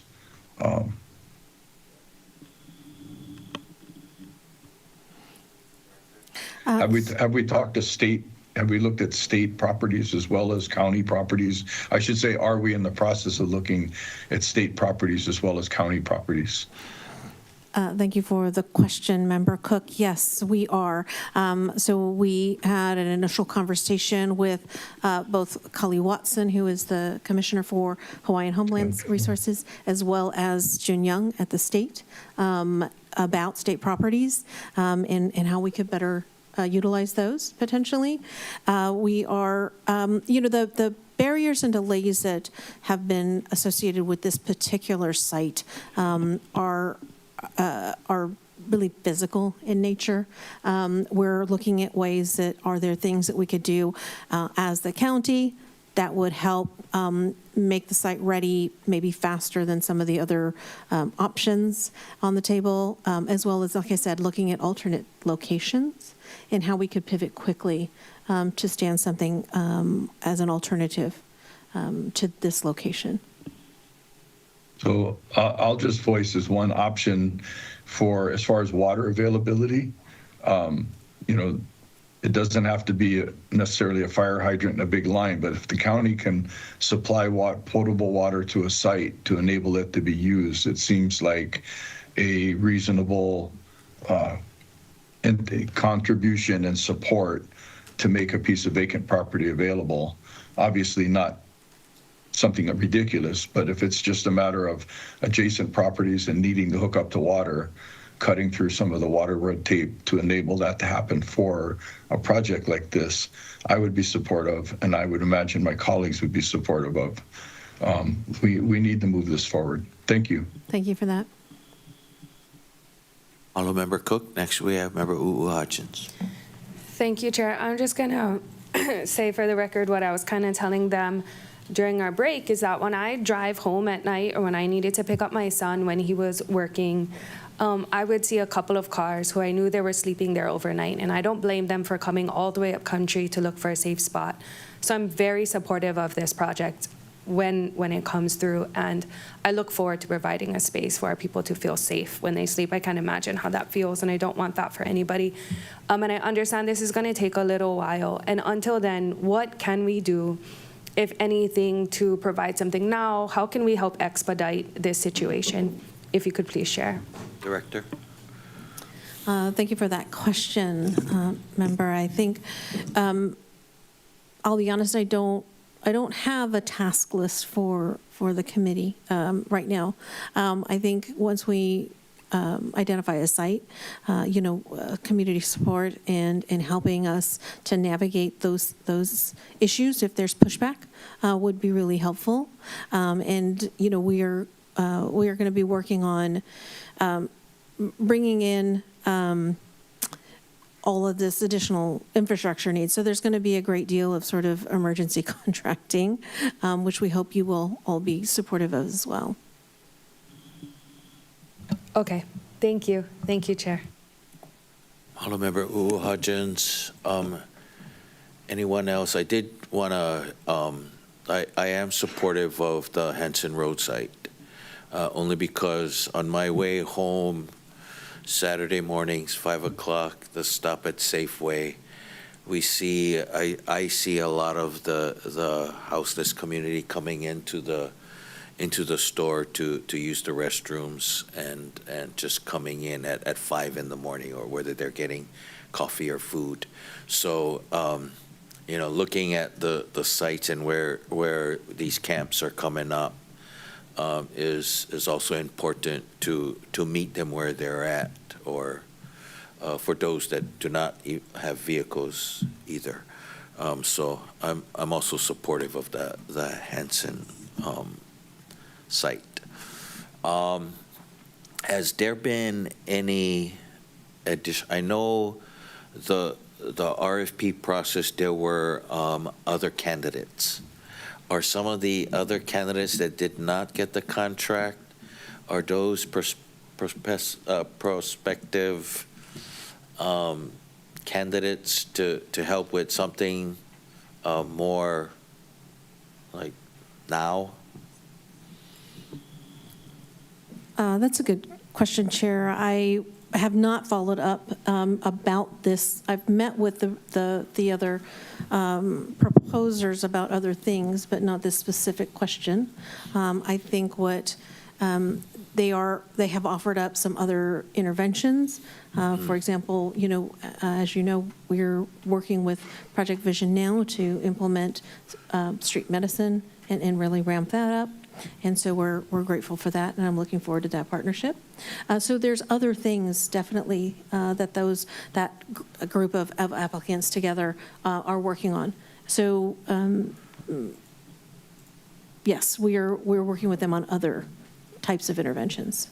Okay, and then Project Vision does have a hygiene truck.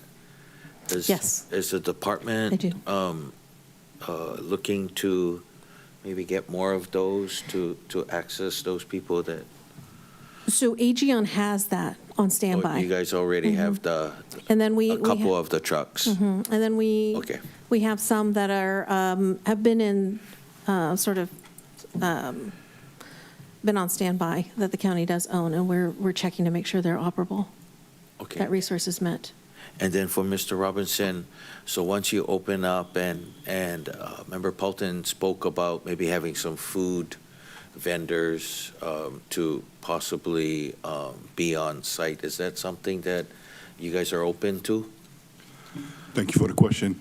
Aegeon is, currently we have a certified kitchen that we can utilize as far as that, but we're also happy to collaborate with anyone else in that effort as far as that for the greater need, whatever we need to do. But we are currently staffed and ready to go with that option. Okay, thank you for that. I did see Member Sugimura. Go ahead. Thank you. Very interesting and important discussion. So my overall question, Chair, maybe to you is, could you call another meeting and ask the administration, what is their plan? We keep on hearing we're doing this, we're doing that, we're thinking of this, we got to talk to the churches, whatever. But what is their overall plan? Because this is one little sliver of a plan that the administration is putting together, I guess, or trying to put together. And running into barriers. So what is your overall plan that the community is asking for?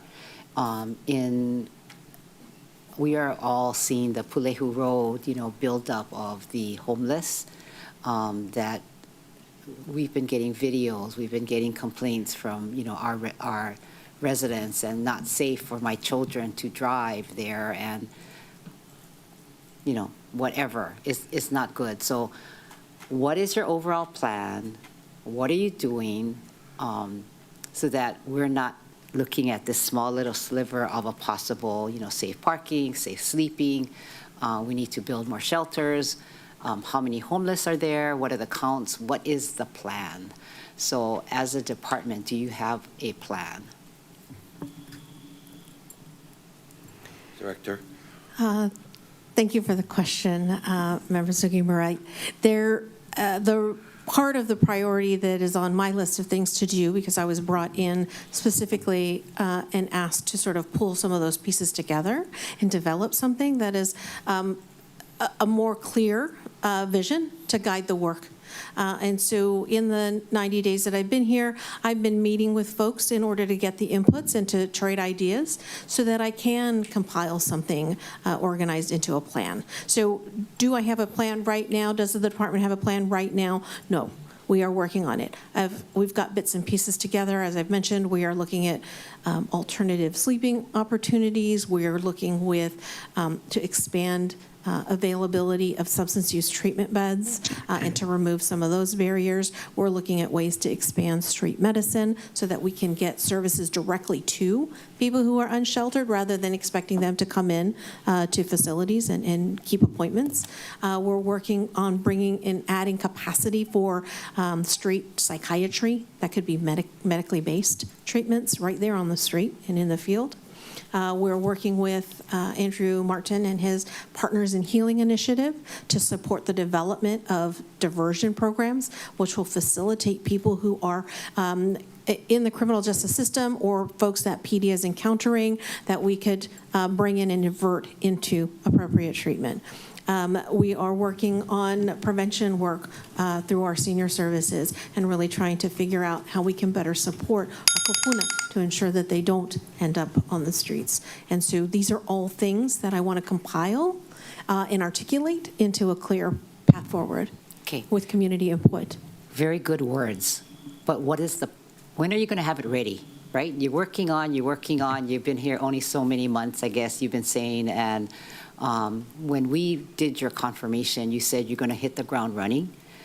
Figured with your expertise that you came to us with, which is why we hired you, is your expertise was in homelessness, is what we were told by the administration. So, Chair, when are we going to hear what the plan is? You have very diligently been taking up this issue, which is super important, needs more attention. Appreciate what you have been doing. But can you decide, what you want to happen, and can we ask for the plan, the homeless plan that the community, that's what we're all talking about, Mahalo, Member Sugimura, and we're all receiving the emails and forwarding all the emails to Director Willis that we're receiving from the community. And unfortunately, a homeless coordinator, Crozier, is off island today. She would have wanted to be here and answer some of those questions. Our work in the committee has been following the Eco Northwest recommendations, so that's why we're bringing up some of these piecemeal and working with the new director, so we can send correspondence to Homeless Director Crozier for an update, and then maybe we can post it on Granicus. But the next steps, I do believe the council did approve an additional 1.5 million for the director, so she could do some of these programs in this next upcoming budget. So mahalo for the council for supporting her in some of those efforts that she may need funding for. But we'll send that correspondence to the homeless coordinator, and we're gonna have on July 27th we'll have another presentation, hopefully from Homemade. Okay. So are we going to have a plan from the department, a master plan of what they're trying to do? We'll send that correspondence. Yeah, can you ask that question? And what is the date? And then the status for, because I really believe that AGEON, the work that they've done with other projects in the community have been very successful with their level of expertise. So are they going to be included in future plans, and how would that be?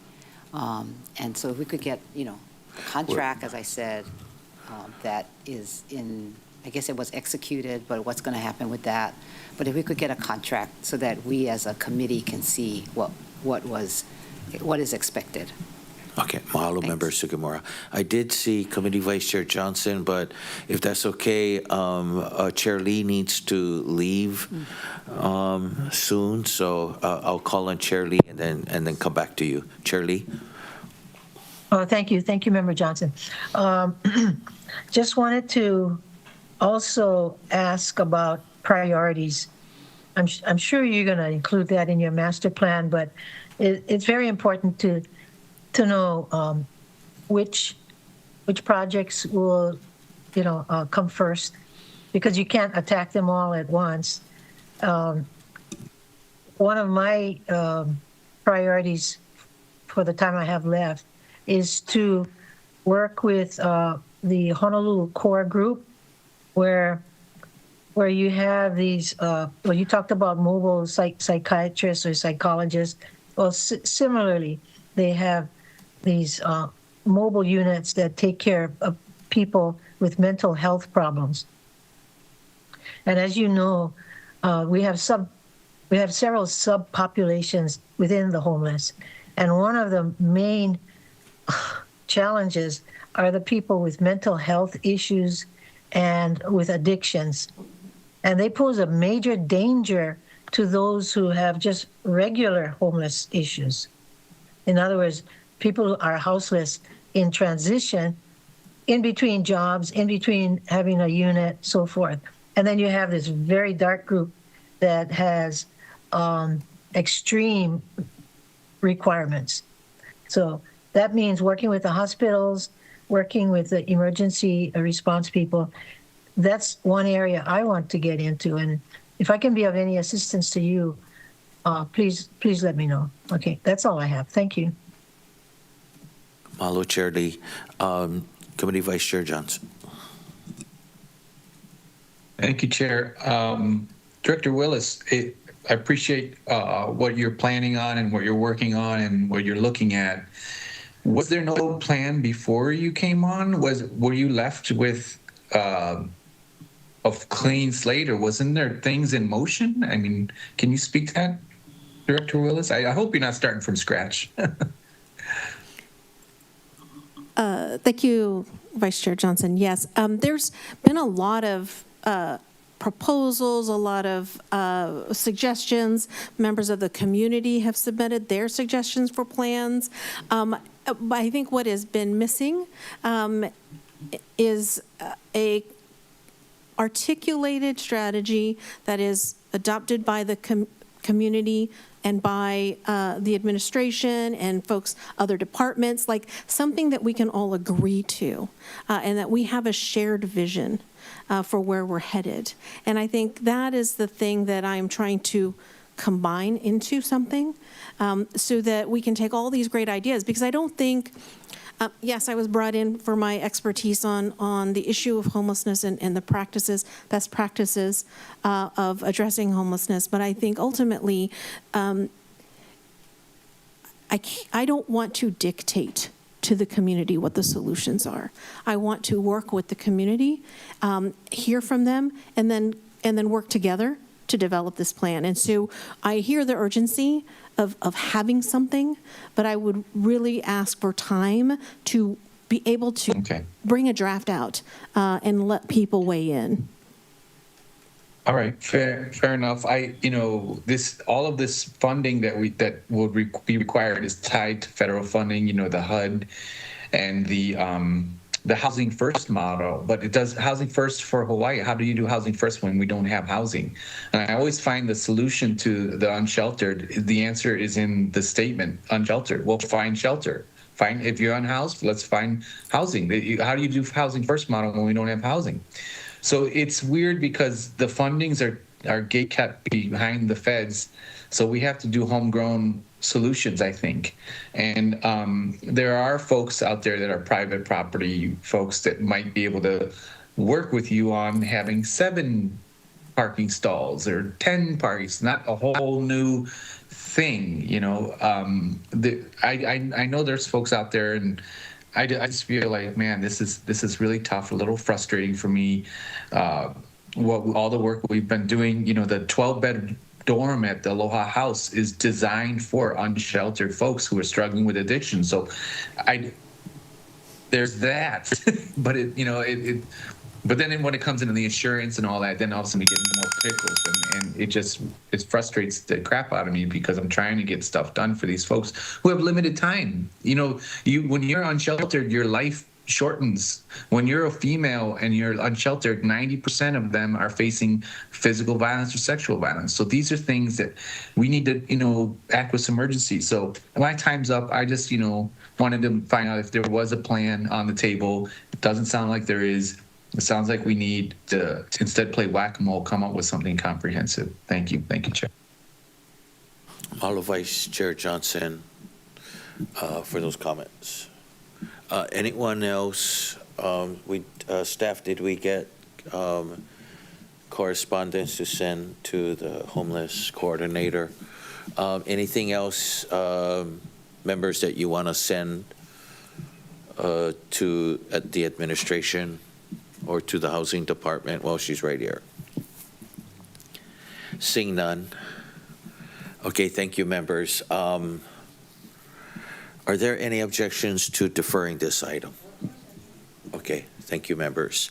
Before we adjourn this meeting, I wanted to mahalo all of our resources. Mahalo to Deputy Robinson, Captain Angel, Captain Purdy that came on to act as resources. Mahalo, Director Willis, for always working with us and our staff and being open to new ideas. Mahalo, Mr. Johnson, for serving as a resource and moving forward with the project.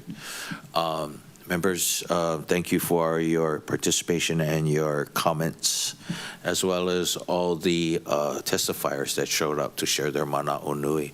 Mahalo. Anything else, staff, before we adjourn? Okay, members, with that, this concludes today's Water Authority Social Services and Parks Committee meeting. The time now is 11:24, and this meeting is adjourned.